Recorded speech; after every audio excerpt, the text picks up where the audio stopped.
महाराष्ट्र की राजनीति में शरद पवार और अजीत पवार के बीच खींचतान एक बार फिर सुर्खियों में है। खासकर पुणे में वसंत दादा शुगर इंस्टीट्यूट VSI की बैठक में मंच पर बैठने की व्यवस्था में हुए बदलाव ने इस विवाद को और गहरा कर दिया है।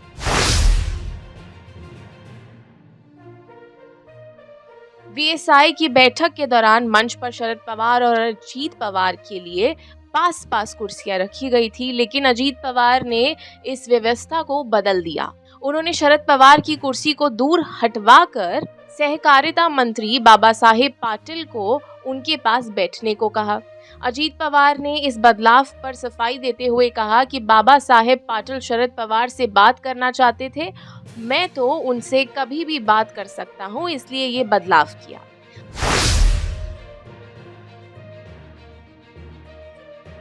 अजीत पवार ने जुलाई 2023 में एनसीपी के एक धड़े के साथ भाजपा और शिवसेना का समर्थन किया और महाराष्ट्र के उप मुख्यमंत्री बने। हालांकि हाल ही के दिनों में भाजपा के साथ उनके संबंध कमजोर पड़ते नजर आ रहे हैं। भाजपा नेताओं से दूरी नजर आ रही है। अजीत पवार ने अपने क्षेत्रों में प्रधानमंत्री नरेंद्र मोदी, गृह मंत्री अमित शाह और उत्तर प्रदेश के मुख्यमंत्री योगी आदित्यनाथ जैसे भाजपा नेताओं के प्रचार से दूरी बनाए रखी। शरद पवार के खिलाफ टिप्पणी पर रोक लगाई गई। अजीत पवार ने अपने कार्यकर्ताओं को निर्देश दिया कि वे शरद पवार के खिलाफ कोई बयान ना दें।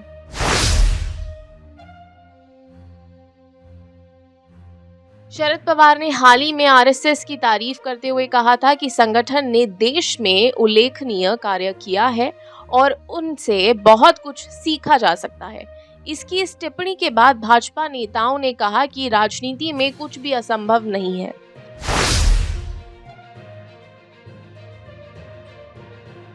RSS के मुखपत्र ऑर्गेनाइजर ने महायुति की कमजोरियों के लिए अजीत पवार के नेतृत्व वाली एनसीपी गुट को जिम्मेदार ठहराया। अजीत पवार और शरद पवार के बीच बढ़ती दूरी ने महाराष्ट्र की राजनीति में नई हलचल मचा दी है।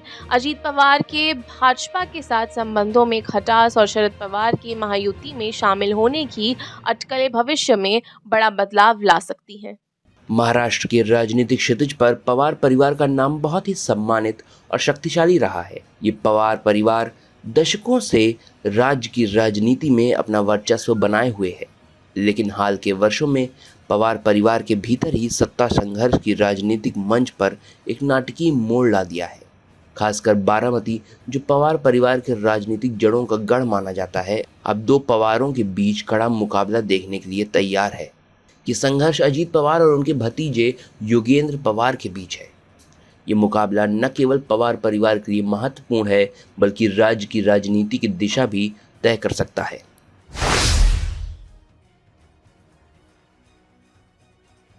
पवार परिवार का राजनीति में एक लंबा इतिहास रहा है। शरद पवार, जिन्हें महाराष्ट्र की राजनीति का महारथी माना जाता है, ने दशकों से राज्य की राजनीति में अपना प्रभुत्व बनाए रखा है। शरद पवार ने न केवल कांग्रेस के तहत अपनी पहचान बनाई, बल्कि 1999 में अपनी खुद की पार्टी राष्ट्रवादी कांग्रेस पार्टी की स्थापना कर एक नई दिशा दी। उनका परिवार, विशेषकर अजीत पवार, उनकी बेटी सुप्रिया सुले और अब उनके भतीजे योगेंद्र पवार राज्य की राजनीति के प्रमुख चेहरे रहे हैं। बारामती, जो शरद पवार का गृह क्षेत्र है, उनके राजनीतिक सफर का आधार रहा है। इस क्षेत्र में उनकी पकड़ इतनी मजबूत रही है कि वर्षों तक इस सीट को उनकी पार्टी के लिए अजेय माना जाता रहा है। लेकिन अब इस पारिवारिक गढ़ में ही सत्ता संघर्ष उभर कर आया है। पहली लड़ाई लोकसभा चुनाव और परिवार की दरार। 2023 के लोकसभा चुनावों में पवार परिवार के भीतर विभाजन खुलकर सामने आया। शरद पवार की बेटी सुप्रिया सुले, जो बारामती से सांसद हैं, ने अजीत पवार के खेमे को चुनौती दी। अजीत की पत्नी सुनीता पवार को सुप्रिया के खिलाफ मैदान में उतारा गया था और ये चुनाव एक पारिवारिक संघर्ष का प्रतीक बन गया। अंततः सुप्रिया ने इस चुनाव में बड़ी जीत हासिल की, जिससे ये स्पष्ट हो गया कि शरद पवार का प्रभाव अभी भी अडिग है। लेकिन इस चुनाव ने पवार परिवार के भीतर गहरे दरार को भी उजागर किया। अजीत पवार, जो महाराष्ट्र के डिप्टी सीएम भी हैं, पार्टी के भीतर अलग थलग पड़ते जा रहे थे।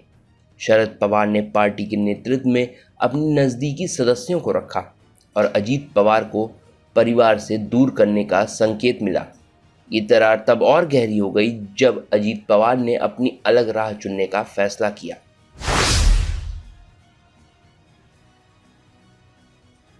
लोकसभा चुनाव के बाद अब बारामती में विधानसभा चुनाव की बारी है और ये संघर्ष पहले से कहीं ज़्यादा गहरा और व्यक्तिगत है।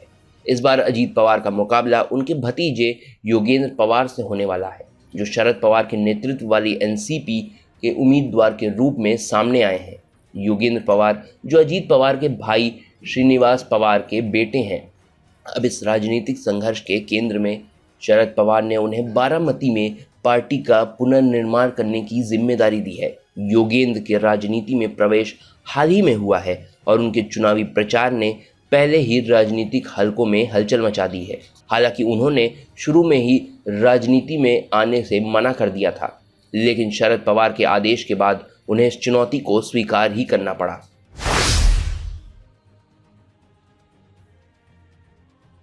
बारामती विधानसभा सीट पर योगेंद्र का चुनावी अभियान जोर शोर से चल रहा है।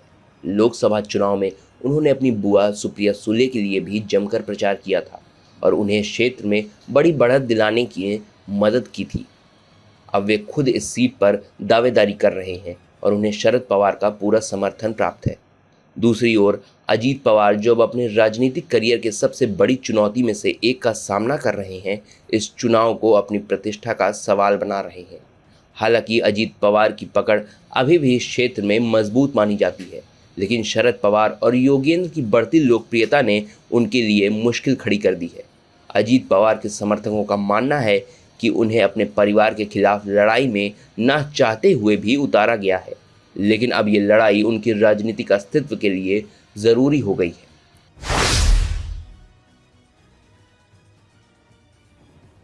ये चुनाव केवल एक विधानसभा सीट की लड़ाई नहीं है, बल्कि पवार परिवार के भीतर नेतृत्व और भविष्य की दिशा को लेकर एक महत्वपूर्ण मोड़ है।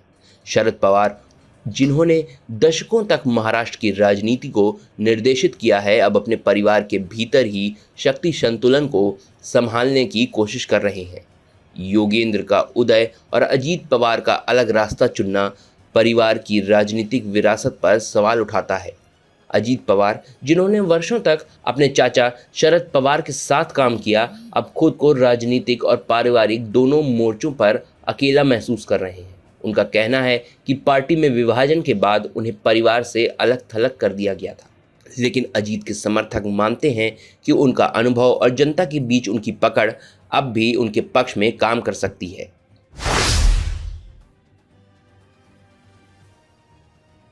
बारामती की ये लड़ाई केवल परिवार के बीच में सीमित नहीं रही है, इसके नतीजे का असर महाराष्ट्र की व्यापक राजनीति पर पड़ेगा। यदि योगेंद्र पवार इस चुनाव में जीत हासिल करते हैं तो ये शरद पवार की राजनीतिक दूरदर्शिता की जीत मानी जाएगी और उनके नेतृत्व को एक बार फिर से मजबूती मिलेगी। वहीं अजीत पवार की हार उनके राजनीतिक करियर के लिए एक बड़ा झटका होगी और उनका राजनीतिक भविष्य अंधकारमय हो सकता है। वहीं अगर अजीत पवार इस चुनाव में जीतते हैं तो ये शरद पवार के राजनीतिक वर्चस्व के लिए एक चुनौती होगी और योगेंद्र के भविष्य की संभावनाओं को भी धक्का लगेगा। पवार परिवार के यह आंतरिक संघर्ष न केवल व्यक्तिगत संबंधों पर असर डाल रहा है, बल्कि महाराष्ट्र की राजनीतिक धारा को भी प्रभावित कर रहा है। ये देखना दिलचस्प होगा कि बारामती के मतदाता किस पवार का समर्थन करते हैं और इस संघर्ष का नतीजा पवार परिवार और महाराष्ट्र की राजनीति के लिए क्या लेकर आता है। और आप हमसे जुड़े रहने के लिए सब्सक्राइब करें YouTube पर, फॉलो करें Twitter पर और लाइक करें Facebook पर। और ज्यादा जानकारी के लिए आपको टाइप करना होगा सिर्फ न्यूज़ नशा।